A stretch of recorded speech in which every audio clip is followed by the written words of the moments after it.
شیما اور دوستو، جس طرح کہ آپ دیکھ رہے ہیں میرے ساتھ موجود ہیں بیرسٹر احمد بشانی صاحب۔ بیرسٹر صاحب، سب سے پہلے تو آپ کے وقت کا بہت شکریہ۔ آپ کا شکریہ جناب، تھینک یو۔ جی، بہت شکریہ۔ اچھا بیرسٹر صاحب، آج ایک اہم بات یہ ہے کہ عمران خان صاحب کو ایک صحافی نے سوال کیا جس کا پاکستان میں بہت چرچا ہے، اور وہ یہ ہے کہ ان سے سوال کیا گیا کہ اگر ملک میں مارشل لا کی تیاریاں ہو رہی ہیں،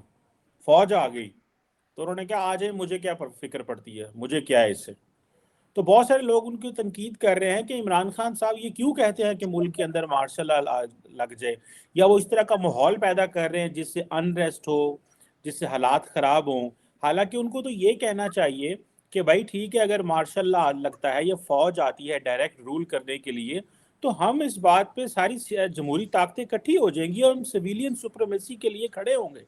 آپ کیا سمجھتے ہیں عمران خان کا سر یہ جو بھاگ دوڑ کر رہے ہیں اتنی زیادہ، کیا یہ سویلین سپریمیسی کے لیے ہے یا ان کے اپنے ذاتی مفاد کے لیے ہے؟ کیونکہ یہ بات کرنے سے لگتا ہے کہ وہ ایک انسینسٹیو سے پرسن ہے when it comes to the political system۔ آپ اس کو، ان کی سٹیٹمنٹ کو سر یہ کیسے دیکھتے ہیں کہ ملک میں اگر مارشل لا لگ جاتا ہے اور وہ کہتے ہیں کہ مجھے کوئی فرق نہیں پڑتا اس سے؟ دیکھیں جی، یہ تو خیر اس میں کوئی شک کی گنجائش ہی نہیں ہے۔ وہ ٹائم اینڈ اگین جو ہے اس چیز کو کلیئر کر چکے ہیں کہ اس لڑائی کو وہ جس سمت میں لے جانا چاہتے ہیں وہ جا کے تو صرف ان کی ذات پہ ختم ہوتی ہے، اور یہ اس بات کو چھپاتے بھی نہیں ہیں۔ انہوں نے ریپیٹڈلی اس چیز کا اظہار کیا ہے کہ اگر وہ اقتدار کی طرف جاتے ہیں تو ان کے ساتھ کون ہے، ان کے مخالف کون ہے، حزب اختلاف ایگزسٹ بھی کرتی ہے یا نہیں، فوج کی جو بات ہو رہی ہے وہ اس میں کوئی حصہ ہے یا نہیں، یہ ساری چیزیں ان کے لیے کوئی اہمیت نہیں رکھتی۔ تو یہ جو ظاہر ہے کہ ان کا رویہ ہے اس وقت کی پاور پالیٹکس میں، وہ بھی اسی طرح کا ہے کہ جس میں یہ لگتا ہے کہ وہ ایک تصادم کی اس میں جا سکتے ہیں کیفیت میں، لیکن یہ ہے کہ وہ اس بات پہ کوئی کمپرومائز کرنے کے لیے تیار نہیں کہ ان کے علاوہ اقتدار جو ہے وہ کسی اور سویلین کے پاس ہو۔ جہاں تک فوج کا تعلق ہے یا کسی اور قوت کا، تو وہ یہ آپشن میں سمجھتا ہوں کہ ان کے لیے کھلا ہے کہ اگر اقتدار مجھے نہیں ملتا تو جو لوگ اس وقت اقتدار میں ہیں ان کو ہٹنا چاہیے، ان کی جگہ خواہ کوئی آئے۔ اب یہ آپ ان کے ڈیفرنٹ سٹیٹمنٹس اگر دیکھتے جائیں تو اس سے یہ کلیئر جو ہے نا امپریشن آپ لیں گے کہ ان کے کہنے کا مطلب یہ ہے کہ اس میں اگر اس طرح مارشل لا بھی آ جاتا ہے تو مجھے کوئی پرواہ نہیں، چونکہ اس میں ان کا آدھا مقصد یہ پورا ہو جاتا ہے کہ ان کو اقتدار سے ہٹایا جائے، نمبر ایک۔ نمبر دو، عمران خان صاحب نے آج تک کوئی ایسی بات نہیں کی جس سے یہ لگتا ہو کہ وہ پاکستان کی جو ایگزسٹنگ جو پولیٹیکل سچویشن ہے اس میں وہ کوئی جمہوریت کی فائٹ کے لیے تیار ہیں یا کوئی اس طرح کی بات کر رہے ہیں جس سے یہ لگتا ہو کہ وہ جو پاکستان میں انویزیبل فورسز پہ روایتی طور پہ الزام لگتا رہا کہ وہ پاور میں مداخلت کرتے ہیں، اس کے حوالے سے ان کا کوئی یہ موقف نہیں ہے کہ ان کو مداخلت نہیں کرنی چاہیے۔ چونکہ اس میں آپ کو اس کی ایک مثال دیتا ہوں، اس میں ایک کلیئر قسم کی بات جو ہے وہ ہے چیف کی اپائنٹمنٹ، آرمی چیف کی اپائنٹمنٹ۔ تو جب آپ آرمی چیف کی اپائنٹمنٹ کو اس قدر اہمیت دیتے ہیں کہ اس سے یہ لگتا ہے کہ اس ملک کا اصل حکمران جو ہے وہ آرمی چیف ہے، تو کیا اس کے ساتھ یہ سوال نہیں اٹھتا کہ پھر اس جو آپ لوگ یہ جمہوریت کا جو ڈرامہ کر رہے ہیں، انتخابات کا جو ڈرامہ کر رہے ہیں، ڈیسیجن میکنگ اور پیپلز امپاورمنٹ کا جو آپ ڈرامہ کر رہے ہیں، اس کے اندر کوئی حقیقت نہیں ہے؟ تو یہ بات تو بالکل کلیئر ہے کہ ان کا، اور وہ بار بار اس چیز کا اظہار کر چکے ہیں کہ جو ہے وہ یہ امپارٹنٹ ہے کہ آرمی چیف کون ہوگا، جس کا مطلب یہ ہے کہ وہ کور جو ہے نا اس کو چیلنج نہیں کرنا چاہتے، کور آف دی پرابلم۔ اور میرے نزدیک پرابلم اس وقت یہ کھل کے سامنے آ گیا ہے ڈسکشن کے ذریعے، ڈیبیٹ کے ذریعے اور ایک طرح کے الزامات اور جوابی الزامات کے ذریعے، کہ اصل پرابلم تو یہ ہے کہ اقتدار کس کے پاس ہے۔ اور یہ جو ہے میں سمجھتا ہوں کہ کوئی بھی ملک ہوتا، کوئی بھی پالیٹیشنز ہوتے، تو اس وقت ڈیبیٹ یہ کھل جاتا کہ ہمارے پاس وہ کون سے راستے ہیں جن کو اختیار کر کے تو ہم یہ یقینی بنائیں کہ اس ملک میں جو ہے وہ حکمرانی کا حق جو ہے وہ عوام کو منتقل ہو، اور ڈیسیجن میکنگ کا حق جو ہے وہ عوام کے منتخب نمائندوں یعنی پارلیمنٹ کو منتخب ہو چاہے جائے کہ وہ اس دوڑ میں لگے ہوں کہ آرمی چیف ہماری مرضی کا آئے تاکہ وہ جو ڈیسیجن کرے اس کی وجہ سے ہمیں فائدہ ہو. تو اس سے آپ کیا توقع رکھتے ہیں کہ وہ کوئی ڈیموکریسی کی یا عوام کی امپاورمنٹ کی یا ان کی ووٹ کی عزت کی یا اس ٹائپ کی کوئی لڑائی لڑ رہے ہیں؟ وہ تو اقتدار کی بات کر رہے ہیں اور ان کو اس بات کا پتہ ہے کہ جو اقتدار وہ شیئر کرنے جا رہے ہیں وہ کس کے ساتھ شیئر کرنا چاہ رہے ہیں. یہی وجہ ہے کہ وہ ایک شرط رکھ رہے ہیں کہ یہ لوگ بھی ان کی اپنی مرضی کے ہوں اور یہ بڑی انفارچونیٹ بات ہے. بالکل صحیح کہہ رہے ہیں کہ یہ ایک انفارچونیٹ قسم کی صاحب بات ہے، اور لگ یہی رہا ہے کہ کوئی بھی لیڈر جو ہے وہ جمہوری رویے یا جمہوریت کو پروموٹ تو نہیں کرنا چاہ رہا، وہ صرف اور صرف اپنے اقتدار کو اور اپنی پاور بیس کو جو ہے وہ انہینس کرنا چاہ رہا ہے، اور یہی ہمیں جو ہے وہ مسئلہ نظر آ رہا ہے. اچھا بس صاحب یہ بتائیے گا کہ آج وزیر اعظم عمران خان، وزیر اعظم جو ہیں شہباز شریف صاحب چین چلے گئے ہیں، دوبارہ پیسے مانگنے کی باتیں شروع ہو گئی ہیں کہ جی ٹھیک ہے کچھ جا کے مانگے تانگے نئے چیزیں کچھ کریں. ادھر انڈیا جو ہے وہ اس مہینے G20 کی جو لیڈرشپ اس کو مل رہی ہے، اور پاکستان میں یہی وہ پرانی کہانیاں کہ فوج یہ کر لے گی، وہ سیاستدان یہ کر لیں، سڑکوں پہ ایک دوسرے کو ننگے کر رہے ہیں، کپڑے اتار رہے ہیں. انڈیا G20 کی لیڈرشپ لے رہا ہو، ہم چین میں جا کے پیسے مانگ رہے ہوں اور ڈیٹ ری اسٹرکچرنگ کر رہے ہوں، اور سڑکوں پہ جو ہے وہ ہم لڑ رہے ہوں. آپ کی نظر میں یہ کیا آپٹکس ہیں؟ پاکستان کی لیڈرشپ کیوں ہمیں ان چیزوں سے باہر نہیں نکال سکی، جبکہ ساتھ ہمارے جو نیبرنگ کنٹری ہے وہ 85% دنیا کی جو GDP جن ممالک کے پاس ہے ان کو اگلے جو مہینے ہیں وہ لیڈ کرنے والا ہے. دیکھیں جی یہ کافی بہت ہی بنیادی نوعیت کا سوال ہے، اور میں سمجھتا ہوں کہ پاکستان کی جو فیوچر اورینٹیشن ہے یا فیوچر سکسس اور فیلیئرز ہیں اس کا اس کے ساتھ بہت بڑا قریبی تعلق ہے. پہلی بات یہ ہے کہ انڈیا کے حوالے سے اب آپ نے دیکھا ہے کہ پہلے تو یہ تھا کہ انڈیا کے حوالے سے وہ کوئی حزب اختلاف میں ہے یا اقتدار میں ہے، ایک متفقہ قسم کا موقف تھا ان کا کہ جی انڈیا کو یہ کامیابی مل گئی تو ہمیں کیوں نہیں ملی، یا انہوں نے یہ اچیومنٹ کر لی تو ہم کیسے پیچھے رہ گئے. یہ ایک طرح کا ایک جو ہے وہ کم از کم بات چیت کی حد تک ایک سلسلہ موجود ہوتا تھا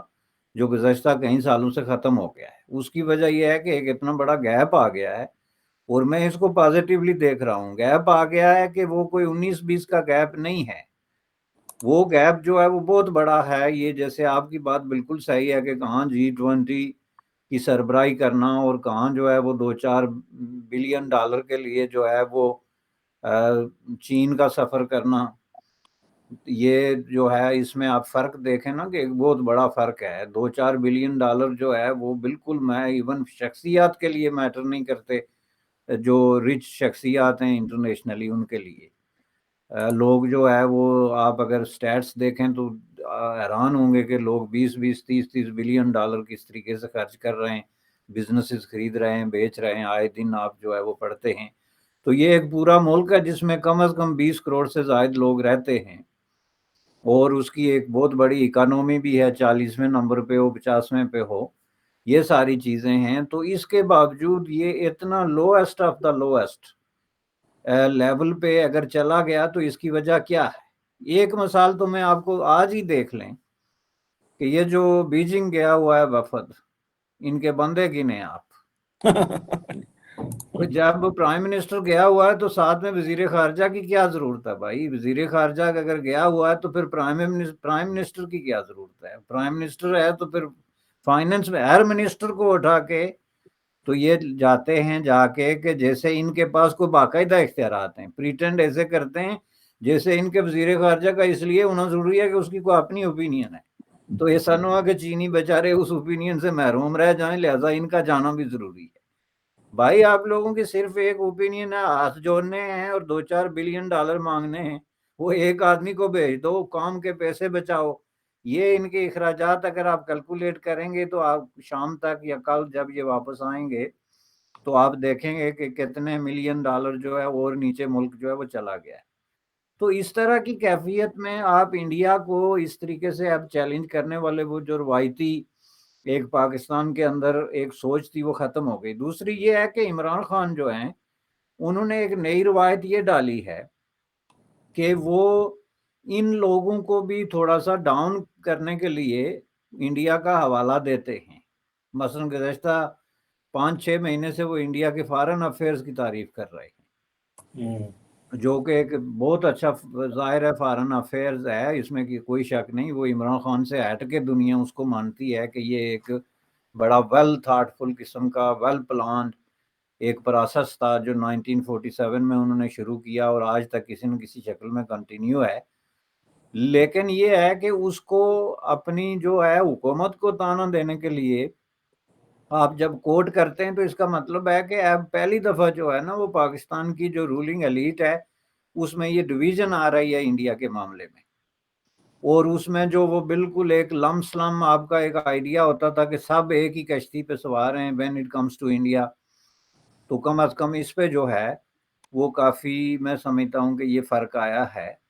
اور اس سے اس کا کافی فرق پڑے گا، چونکہ اگر یہ فرق آیا ہے تو دیکھیں انڈیا کو آپ 2 نقطہ نظر سے دیکھ سکتے ہیں نا. ایک تو آپ اس کو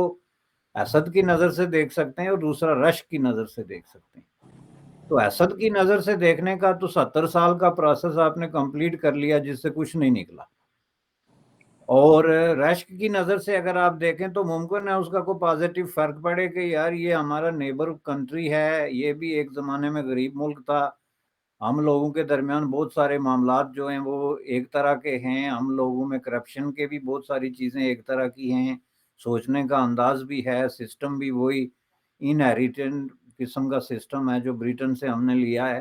تو یہ اگر اتنے آگے چلے گئے تو ہم کچھ تو ان کا جو ہے وہ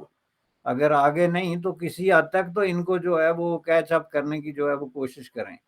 تو میں سمجھتا ہوں کہ یہ ایک پازیٹیو بات ہوگی اگر ہم اس نقطہ نظر سے دیکھنا شروع کریں ڈسپائٹ دی ڈیفرنسز اور جو آپ کے مطلب ڈسپیوٹس ہیں کہ مثلا اگر کوئی مسئلہ ہے تو وہ اپنی جگہ پہ ہے، لیکن اس کے باوجود جو ان کی اچیومنٹس ہیں اور یہ کوئی معمولی بات نہیں ہے جو آپ کا G20 کی صدارت ہے یا اس کی سربراہی کا مسئلہ ہے، چونکہ G20 جو ہے وہ دنیا کی اکانومی کو رن کر رہا ہے، اس کی موور اور شیکرز اسی میں بیٹھے ہوئے ہیں جو بھی ہیں. تو وہ ایک ایکسکلوسیو قسم کا کلب ہے جو دنیا پہ رول کر رہا ہے اس وقت. جو اکانومی کے حوالے سے رول کر رہا ہے وہ پولیٹیکلی رول کر رہا ہے، وہ بھی ملیٹریلی بھی رول کر رہا ہے. تو اس حساب سے تو آپ یوں سمجھ لیں کہ اس وقت انڈیا جو ہے وہ انٹرنیشنل رولنگ کلب جو ہے، انٹرنیشنل جو رولنگ ایلیٹ ہے اس کا ایک انٹیگرل پارٹ بن گیا ہے. جبکہ پاکستان جو ہے وہ دروازے ناک کر رہا ہے. ڈور ٹو ڈور کمپین جو ہے قرضے لینے کی وہ شروع ہوتی ہے جناب امریکہ سے لے کے تو سعودی عرب سے ہوتے ہوئے جا کے چین پہ ختم ہوتی ہے. ایک ہی سائیکل ہے. اب یہ ملک بھی کہیں گے یار کوئی ایک دفعہ مانگو تو دیں، اب بار بار ہر 3 مہینے بعد آپ آ کے پہنچ جاتے ہیں. آپ کرتے کیا ان پیسوں کے ساتھ؟ اور ان کو اگر کوئی شی پنگ جیسے آدمی کو بٹھا کے کسی دن یہ بات سمجھا دے کہ پہلے ان کے ملک کے اندر لچھن دیکھو، ان کی بیوروکریسی دیکھو، سیور اور ملیٹری، ان کا رہن سہن دیکھو، ان کے ملازمین دیکھو. چین میں جو ہے ایک ڈیپیوٹی کمشنر کے ایکول آدمی جو ہے اس کے کتنے ملازم ہوتے ہیں، ایون شی پنگ جو ہے اس کے کتنے ملازم ہیں.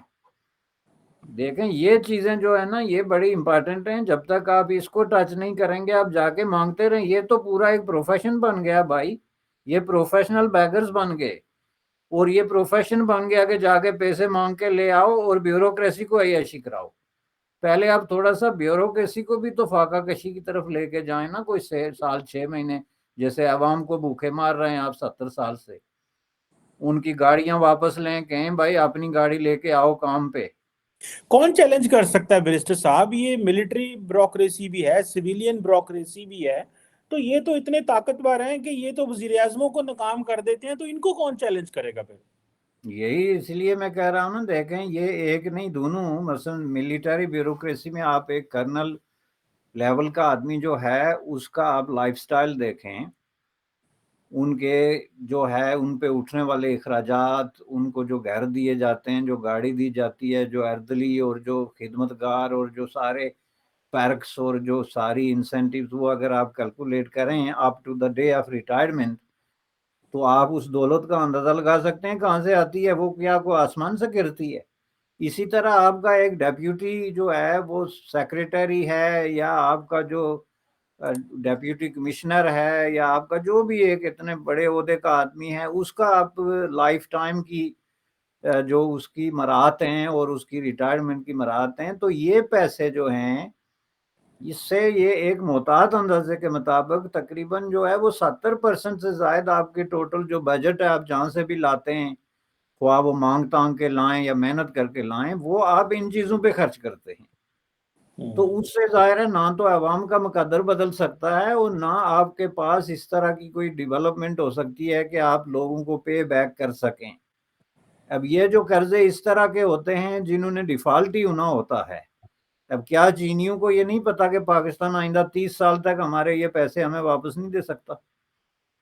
چینیوں کے پاس انٹیلیجنس اور فائنینشیل انالسٹ نہیں ہے، ان کو نہیں پتا ہے کہ کہاں سے آئیں گے یہ پیسے۔ یہ سوال کبھی کسی نے جواب دینے کی کوشش کی پاکستان کے کسی وزیر خزانہ نے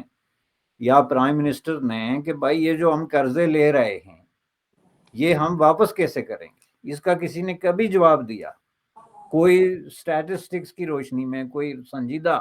اکنامک پرنسپلز پہ بیس جواب تو آپ مجھے بتا دیں جی کہ یہ جواب دیا کہاں سے آئیں گے پیسے؟ بریسر یہ صاحب وہ جو لے کے دوسرے کو دینے کا جو عمل ہے یہ کیا ہے؟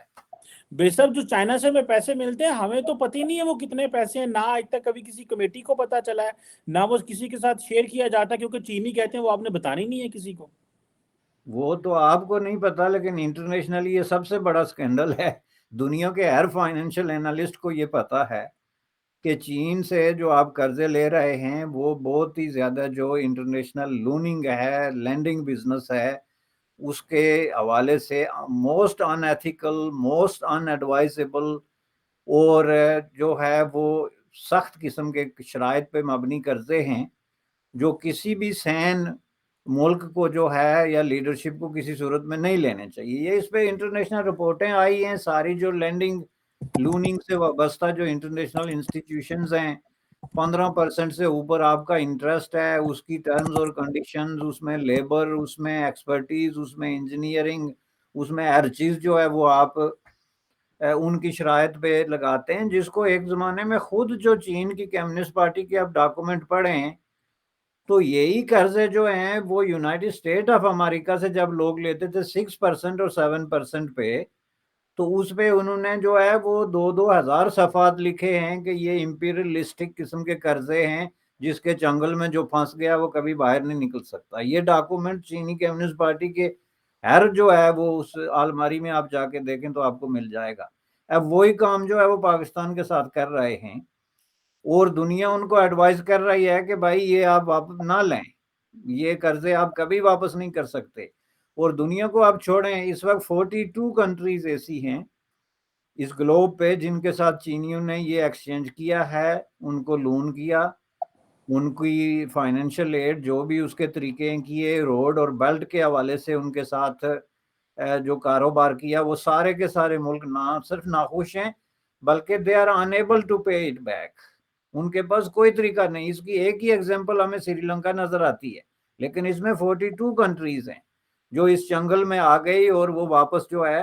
کیونکہ یہ لون دیکھیں، یہ لون جو ہوتا ہے یہ آپ کا ساورن ڈیٹ ہو یا پرائیویٹ ڈیٹ ہو، اگر آپ اس پہ 15% انٹرسٹ آپ کے شہر میں ایک آدمی سے آپ لون لیں گے تو آپ کیسے اس کو واپس کریں گے؟ یہ تو ایک کلیئر قسم کا جو ہے ایک پروسیس ہے۔ بالکل صحیح کہہ رہے ہیں بریسر صاحب، ایک طرف جو ہے وہ چین سے ہم قرضے لیے جا رہے ہیں، اپنی ڈیولپمنٹ کیے جا رہے ہیں، اور قرضوں کی بیس پہ، اور پھر مغرب کے پاس جاتے ہیں، IMF کے پاس جاتے ہیں کہ ہمارے جو آلریڈی ہم نے آپ لوگوں سے قرضے لیے ہیں اس کے لیے ہمیں اور قرضے دو۔ تو یہ ایک وشیس سائیکل ہے قرضوں کا، اس کے اندر ہم دھنستے جا رہے ہیں، اور ایلیٹ کی وہ جو اللہ تللے ہیں وہ کنٹرول نہیں ہو رہے۔ ابھی بھی عمران خان صاحب جو دھرنا دے رہے ہیں وہ سرکاری خزانے کے پیسے سے دے رہے ہیں، بس سب کچھ سوال کرنے والا نہیں ہے۔ لوگ شادیانے بجا رہے ہیں، لوگ خوش ہو رہے ہیں کہ وہ سڑکوں پہ آیا ہوا ہے، اور وہ state protocol, state machinery, state کی اسٹیٹ کا جو پولیس ہے، لا انفورسمنٹ کی مدد سے اس وقت سڑکوں پہ بھاگ دوڑ رہے ہیں، اور پیسے اور میرے اور آپ کے عام آدمی کے لگ رہے ہیں جو ٹیکس دیتا ہے، اور ہم بڑے خوش ہو رہے ہیں کہ دیکھو یہ کمپین چل رہی ہے. ادھر سے جو ان کو دبانے والے ہیں وہ بھی ریاست کا پیسہ استعمال کرتے ہیں. اسی طرح جس نے کہتے ہیں نا، ہمیں ہر بندہ جو ہے نا وہ کھا رہا ہے، لیڈر بھی کھا رہے ہیں، اپوزیشن بھی والے بھی کھا رہے ہیں، اور جو حکومت والے بھی ہیں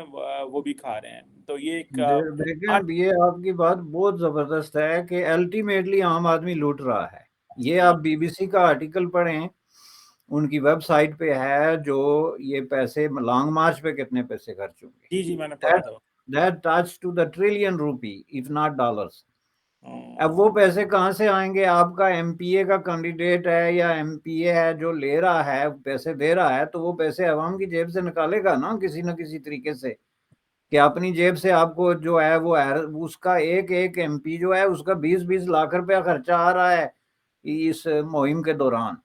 تو یہ 20 لاکھ الٹیمیٹلی عوام کو جو ہے وہ خرچ ہو رہا ہے، اور عوام آخر میں وکٹم ہے. اور اوپر سے دعوے کیے جا رہے ہیں کہ ہم عوام کی خدمت کر رہے ہیں. عوام کی جیب کاٹ کے ان سے پیسے نکالو اور ان کے کندھوں پہ سوار ہو کے جلوس نکالو، اور آخر میں دعویٰ یہ کرو کہ ہم ان کا مقدر بدل رہے ہیں. اسی لیے میں کہتا ہوں کہ جس قدر پاکستان کی عوام کو جاگنے کی ضرورت ہے، اور جس قدر جو ہے وہ پاکستان میں ایک آرگنائز پولیٹیکل فورس کی ضرورت ہے جو عوام کو ایجوکیٹ کرے کہ بھائی آپ لوگ بہت زیادہ جو ہے وہ غلط جگہ پہ لگے ہوئے ہیں، آپ بہت زیادہ برے طریقے سے ایکسپلائٹ ہو رہے ہیں. تو جب تک یہ نہیں ہوتا اس وقت یہ سلسلہ چلتا رہے گا، چونکہ آپ کو کوئی چیلنج کرنے والا نہیں ہے. ڈیموکریسیز جو ہوتی ہیں، ڈیموکریسیز کے اندر ڈیموکریسی کا خوبصورتی اور لطف یہ ہے کہ اس میں بڑا ایک سکوپ ہوتا ہے، آزادیاں ہوتی ہیں، تو اس لیے سکوپ ہوتا ہے. ہر آدمی کے پاس انف روم ہوتا ہے موو کرنے کے لیے، دائیں بائیں اوپر نیچے. لیکن آپ اس روم سے، اس سپیس سے ناجائز فائدے اٹھانے شروع کر دیں کہ مثلا ڈیموکریسی ہے تو اس میں آپ جلوس نکال سکتے ہیں یا ڈونیشن لے سکتے ہیں، تو آپ پروفیشن ہی یہی اختیار کر لیں کہ ہر 2 مہینے بعد آپ ایک مارچ لے کے اسلام آباد جائیں اور جیبیں عوام کی کٹیں. تو یہ ڈیموکریسی کا مس یوز ہے، اور اس کے ملٹیپل لیئرز ہیں. یہ دیکھیں آپ کی جو حکومتیں ہیں کس بنیاد پہ تعاون کر رہی ہیں وہ اس طرح کی کسی ایکٹیویٹی کے ساتھ، وہ آپ کی اپنی حکومت ہی کیوں نہ ہو. میں سمجھتا ہوں کہ پاکستان میں ڈیموکریسی کے نام پہ ایک بہت بڑا ڈرامہ، ایک بہت بڑا مذاق، اور زیادہ سخت الفاظ میں ایک بہت بڑا سٹیگما جو ہے وہ موجود ہے، جس کا ڈیموکریسی سے کوئی تعلق نہیں ہے. یہ جو 10 سیٹوں پہ انتخاب لڑنا، یہ عوام کے جتھے جمع کر کے تو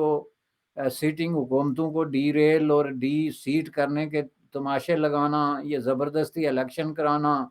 یہ اداروں کو اور ججز کو جو ہے وہ وکٹمائز کر کے اور انٹیمیڈیٹ کر کے تو اپنے کام پہ لگانا،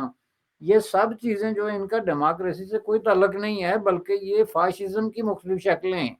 جن کو ڈیموکریسی کے پردے میں، اور ہم نے ہسٹری میں دیکھا ہے کہ فاشسٹ فورسز نے ڈیموکریسی کے نام پہ اس طرح کے کھیل کھیلے ہیں. دیر از نتھنگ نیو. یہ سب ہم جو ہے وہ دیکھ چکے ہیں 1 by 1، اس طرح کی لانگ مارچیں اور یہ ساری ڈرامہ بازی اور یہ سارے جو ہے طاقت کا جو ہے اظہار. وہی نا برس صاحب، حکومت یہ کہہ رہی ہے کہ ہم 420-30 ملین روپیز اس لانگ مارچ کو کاؤنٹر کرنے کے لیے لگائیں گے. That makes half a billion rupees almost. اور بعد میں انہوں نے سپلیمنٹری فنڈ بھی لینے ہیں. ابھی اسلام آباد میں آپ گھومیں، میں ادھر جاتا ہوں سڑکوں پہ پولیس کھڑی ہوئی ہے، رات دن کنٹینر ہیں، وہ روٹی تو کھاتے ہیں نا بھائی، وہ کہاں سے آ رہا ہے؟ وہ پیسہ سرکار کے پیسے سے روٹی آ رہی ہے نا، کسی سے نہیں. عمران خان وہاں سے چلا ہوا ہے. بہت سارے میری M N As M P A سے باتیں ہوئی ہیں، پی ٹی آئی کے لوگوں سے. میں نے کہا کیا کر رہے ہو؟ انہوں نے کہا جی عمران خان نے کہا ہے 200 بندہ لے کے آنا ہے، ایم پی اے نے، ایم این اے نے 400 بندہ لے کے آنا ہے، اس کا خرچہ بھی تم نے اٹھانا ہے، پیسے بھی تمہارے ذمے ہیں، اس کی رہائش بھی تمہارے ذمے ہے، روٹی پانی، اور وہ اسلام آباد جو آئے گا گاڑیاں آئیں گی اس کا کرایہ بھی تم نے ہی دینا ہے. اور یہ اب ہر چیز، اب وہ جو آپ بات کر رہے تھے M N A M P A جو اتنا پیسہ لگائے گا، تو اس نے پھر جب پروجیکٹ آنے ہیں تو اس نے پھر کہنا ہے نا کہ یار ٹھیک ہے اگر 5 ارب کا پروجیکٹ ہے تو بیچ میں ہمارا بھی تو کٹ رکھو نا. لوگوں کی ٹرانسفر کی پوسٹنگ کرائے گا، پیسے لے گا. یہ اتنا بڑا آپ کی بات صحیح ہے. یہ فیشزم کی ڈفرینٹ ہے کہ ایک عمران خان 7 جگہوں پہ الیکشن کھڑا ہے, پتہ ہے اسمبلی میں نہیں پہنچنا. بھائی یہ کیسی پالیٹکس ہے, اور اس پہ بات بھی نہیں ہو سکتی. لوگ خوشی سے نعرے بجا رہے, دیکھو عمران خان کتنا پاپولر ہے, وہ 7 جگہوں سے جیت گیا. یہ تو شرمندہ ہونے کی بات ہے کہ کتنا پیسہ ضائع ہو گیا, اس کی ایکچوئل یوٹیلیٹی کوئی نہیں ہے. تو یہ انفارچونیٹلی سر, یہ ہم ایک, اور ہم بات بھی نہیں کر سکتے. اگر بات کریں, وہ گالیاں بھی دیتے ہیں پی ٹی اے والے, وہ اتنا گالیاں دیتے ہیں کہ بندے کو جو ہے نا, بندے کا دل کرتا ہے میں تو تنقید بھی نہ کروں, بے شک تعمیری تنقید ہی کیوں نہ ہو. Thank you very much barrister Ahmed Bishani صاحب, it was lovely talking you sir. Thank you جناب, آپ کا شکریہ.